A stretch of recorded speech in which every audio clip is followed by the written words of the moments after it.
When three grown men mocked her louder with every cruel word and humiliated a young black single mother struggling in public, all she wanted was to buy a few items for her child.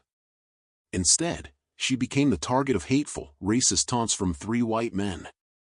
The entire grocery store stayed silent, no one spoke up, no one stood beside her. But then, from the far end of the frozen aisle, a man stepped forward, quiet, steady, unshakable.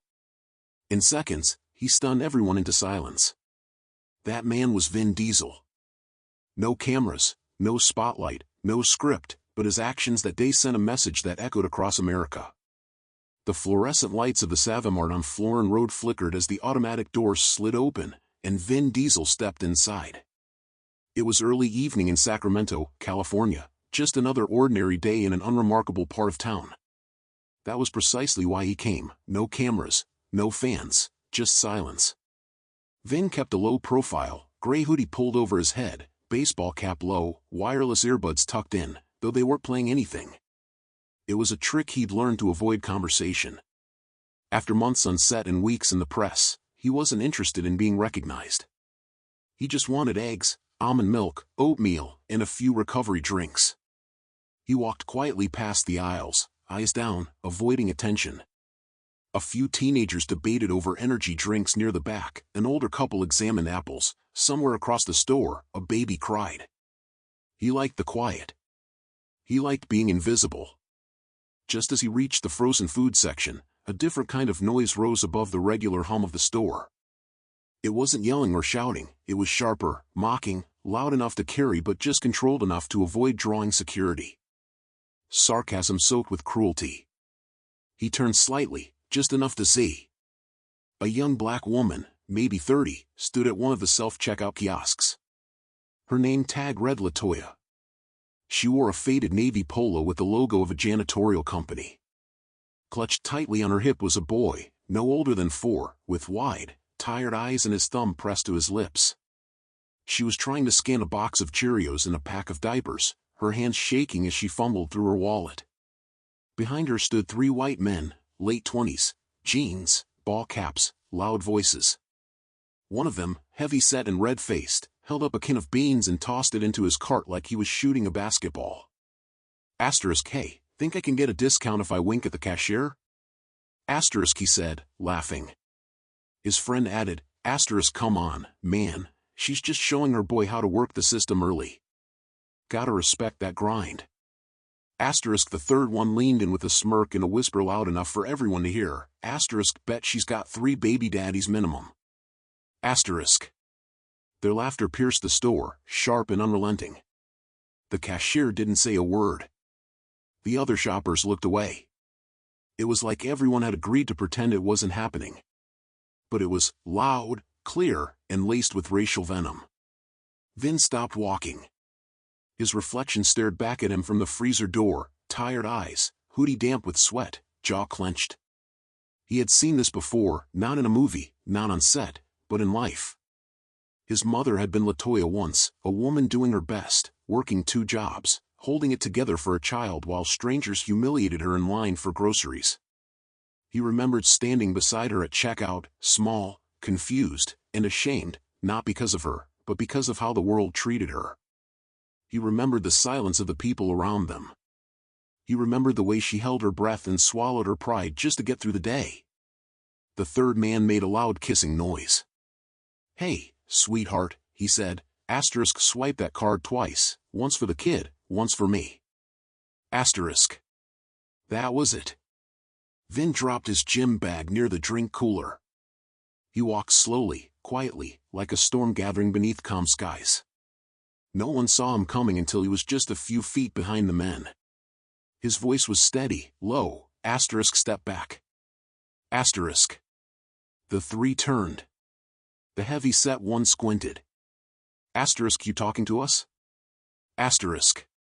Vin didn't blink. Let her pay. Then walk away. The woman, LaToya, looked up, startled. Her son clung tighter. There was no recognition in her eyes. She didn't see a celebrity, she saw someone standing where no one else would. Mind your business, bro, said the second man, puffing his chest slightly. Vin took a step forward. "My business," he said evenly, is not letting 3 grown men bully a mother in front of her kid. "So yeah, this is my business now." The third man shifted his weight. The tension in the air became real. One of the teenagers nearby had already pulled out a phone. The guy in the ball cap and camo jacket didn't like the shift in power. He stepped forward and shoved Vin square in the chest. It wasn't hard. It wasn't smart either. Vin didn't move. He didn't stumble. He simply absorbed the push. Then, without raising his voice or changing his expression, he stepped in, grabbed the man's wrist, twisted it, and guided him to one knee with a simple, efficient motion.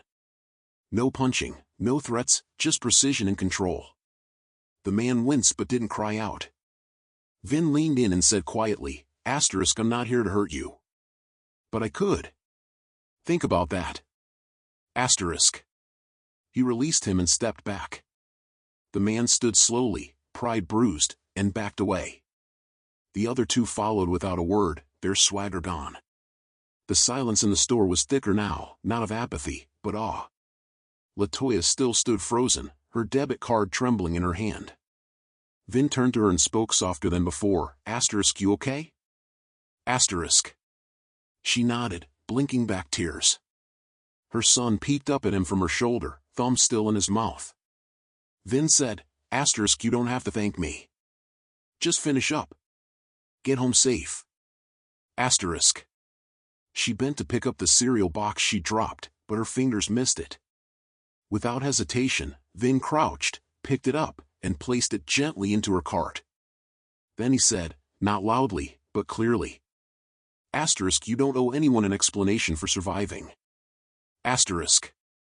LaToya looked at him, startled. "What?" He stood and looked her in the eye. "I saw the way you were looking down, like you were about to explain why you were using that card. You don't have to. You're doing what you have to do for your kid. That's enough. That's more than enough." For a moment, neither of them spoke. Then an older woman, maybe in her 60s, stepped forward. "I'll walk her out," she said. She's had enough for one day." LaToya nodded, eyes full but dry.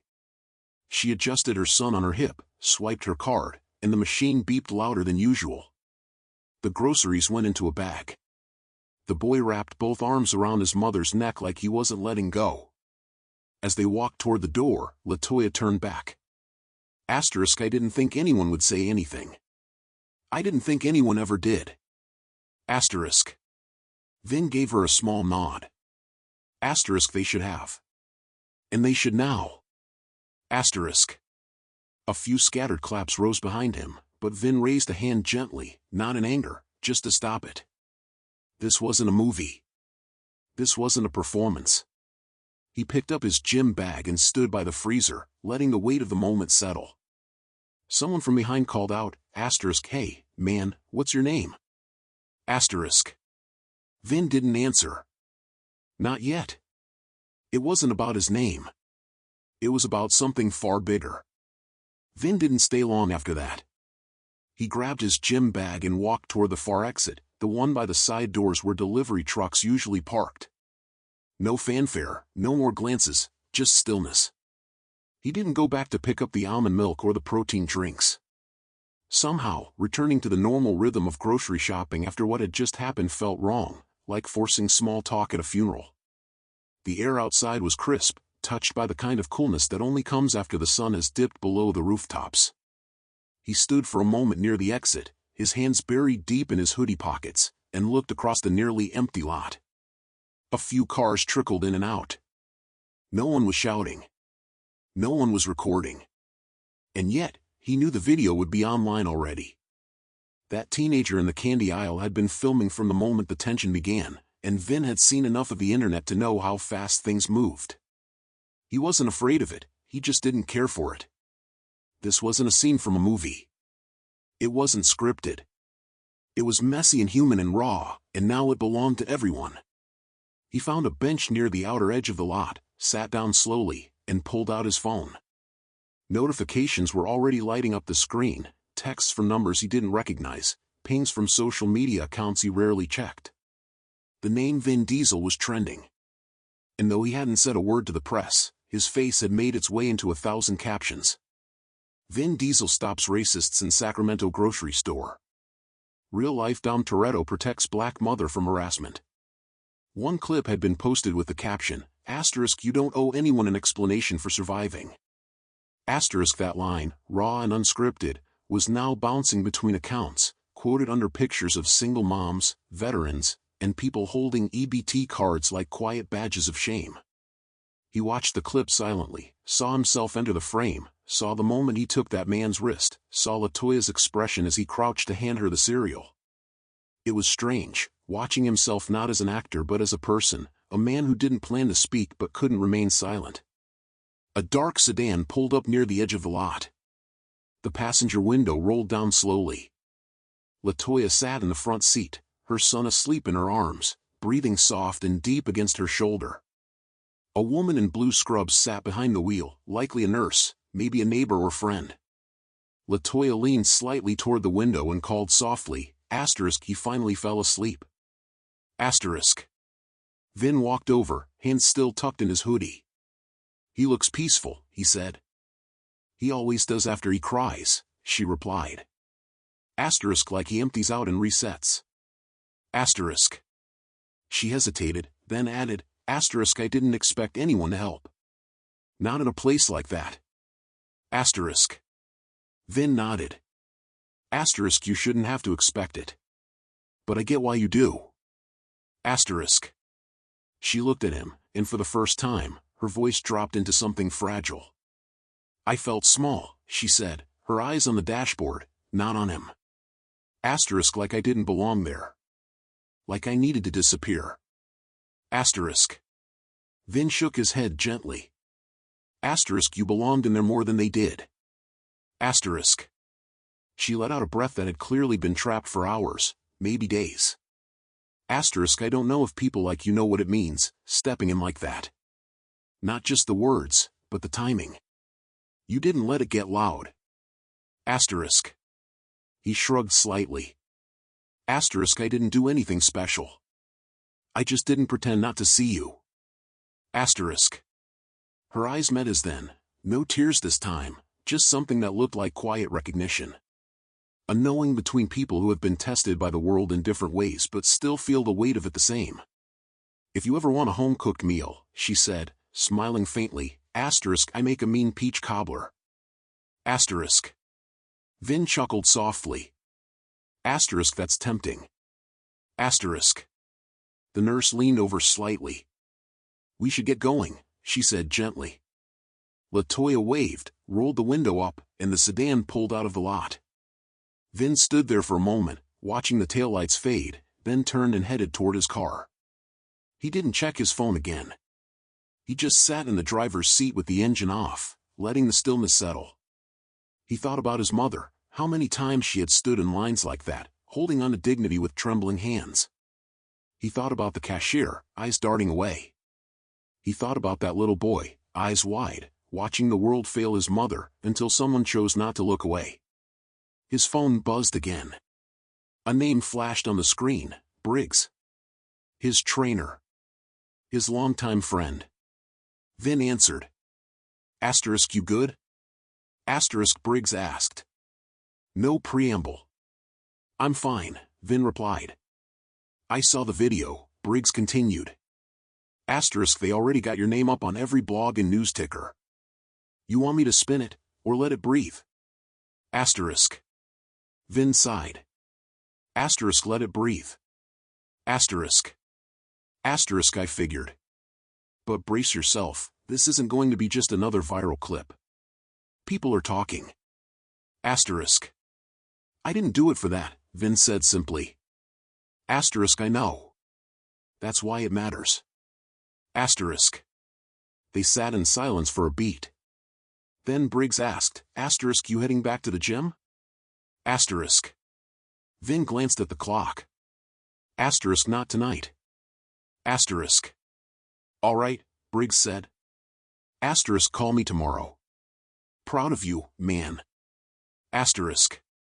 Vin ended the call, started the engine, but didn't shift into drive. Instead, he let the car idle and thought about that phrase. Asterisk, you don't owe anyone an explanation for surviving. Asterisk. He hadn't meant to say it. It just came out. But now, it had a life of its own. People were reposting it, sharing it with their own stories, stories about being poor, being dismissed, being made to feel like they didn't belong in spaces where everyone should belong. The next morning, Vin's phone was useless by sunrise, battery drained, voicemail full. The clip had reached mainstream news. No edits, no dramatic music, just him, hood up, calm voice, controlled hands, and that line. Influencers began tagging him. Podcasts requested interviews. He didn't respond. He went back to the gym, same bag, same hoodie, same sweat. Briggs greeted him with a raised brow and a tablet in hand. Asterisk, good morning, America wants you on tomorrow. Asterisk. Vin didn't even glance. Asterisk, I'm not doing press. Asterisk. This isn't press, Briggs said. Asterisk, this is people needing to hear from you. Asterisk. Vin tightened the tape around his wrist, stood, and said, Asterisk, let the video talk. Asterisk. Briggs watched him for a moment. Asterisk, you remember when you got jumped outside Lincoln Middle? Asterisk. Yeah, Vin said. Asterisk, you didn't fight back. Asterisk. Asterisk, because if I did, I'd be the one who got arrested. Asterisk. Asterisk, you said that to me in the ER. Asterisk. Still true, Briggs said. Same rule still applies, Vin replied. Asterisk, I only fight when someone needs me to. Asterisk. Briggs nodded once. No argument left. Elsewhere, LaToya sat on her couch with her son asleep beside her. A friend had sent her the video clip. She hadn't even known someone recorded it. At first, she wanted to delete it, the shame was still fresh. But curiosity won. She watched it once. Then again. Then again. She heard her own voice. Saw herself shrink. Then saw him, Vin, stand up, quiet, steady, no grandstanding, just presence. She opened her phone, pulled up the Notes app, and began typing. She wrote about losing her job at the hospital laundry after the third round of layoffs. About picking up shifts at a motel to make ends meet. About the shame of pulling out her EBT card while strangers whispered behind her. About her son asking if people hated them because they were poor. Then she wrote about Vin. She ended the post with a line she hadn't planned to say. Asterisk, some people throw punches. Others just stand still so the rest of us can breathe. Asterisk. It was shared 100 times in an hour. Then 1,000. Then 10,000. The noise began to fade by the end of the week. The hashtag slowed down. The media cycle turned its head to the next scandal, the next trending clip, as it always did. But something quieter remained behind the headlines, a feeling that hadn't settled yet. Vin didn't care for the noise. Never had. His life returned to the rhythm he understood, early morning runs through the still streets of Sacramento, lifting in silence, sparring with focus, taping his hands alone in the back room of the gym. The world could keep shouting. He would keep moving. But the feeling from that night didn't leave him, not like other moments had. It stayed with him, pressed into the back of his chest like a small stone he couldn't quite shake. Maybe it was the look on LaToya's face. Maybe it was the way her son had watched him, not with awe, but with cautious, quiet hope. Maybe it was his own reflection caught in that freezer door that reminded him of a time when he had no one to stand between his mother and a cruel world. On Friday afternoon, Vin pulled into the lot of the Southside Community Center on Martin Luther King Jr. Boulevard. The building wasn't large, but it had a warmth about it, kids in mismatched sneakers running across the parking lot, parents sharing rides, laughter behind glass windows. He wasn't here to train anyone, not officially. He didn't come with cameras or a publicist. Just a gym bag full of used gloves, wraps, and sneakers, stuff he no longer needed but some other kid might. He carried the bag inside quietly, ready to drop it off and leave. but as he stepped toward the front desk, a voice called his name. Vin. He turned. Latoya stood near the entrance to the playroom, a binder tucked under one arm, her other hand gently resting on the shoulder of her son, Miles.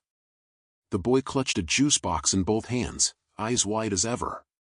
Latoya smiled, like she hadn't spent the last week going viral, like this was just another casual hello in a place where people belonged. Vin gave a small smile back. "Didn't expect to see you here," he said. "I volunteer on Fridays," she replied. They've got a parenting class, and I help with intake. It pays in juice boxes and crayon drawings. Miles stepped forward, tugging on the sleeve of Vin's hoodie. "You helped my mom," he said, not loudly, but with a kind of rehearsed gravity. Vin looked down at him and nodded. Yeah. I guess I did. Miles gave a tiny nod, then turned and walked back to his mother's side, sipping his juice like nothing more needed to be said. Latoya laughed, the kind of laugh that's less about amusement and more about relief. He's been practicing that line for days. Said he wanted to say it himself. Vin shifted the bag in his hands. I've got some gear I thought they might use. Gloves. Shoes.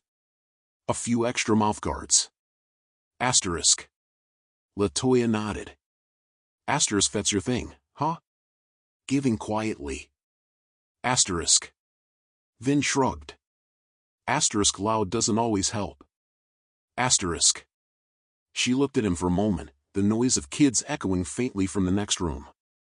I've been thinking about what you said, about not having to explain. I'd never heard someone say it like that before. Not to me. Not in public. He met her eyes. I meant it.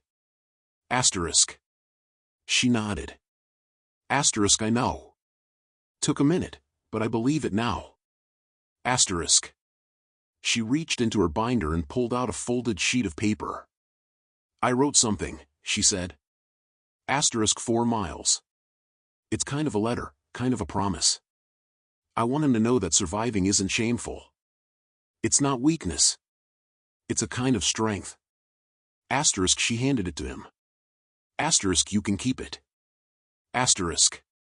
Vin took the paper, unfolded it briefly, then folded it back and slipped it into the inner pocket of his jacket. He didn't say thank you. He didn't need to.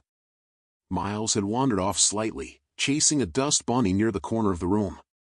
Latoya watched him for a moment, then said, you know, I used to feel embarrassed walking into places like this, like I had to carry a story on my back for why I needed help. Now I just show up. No explanation.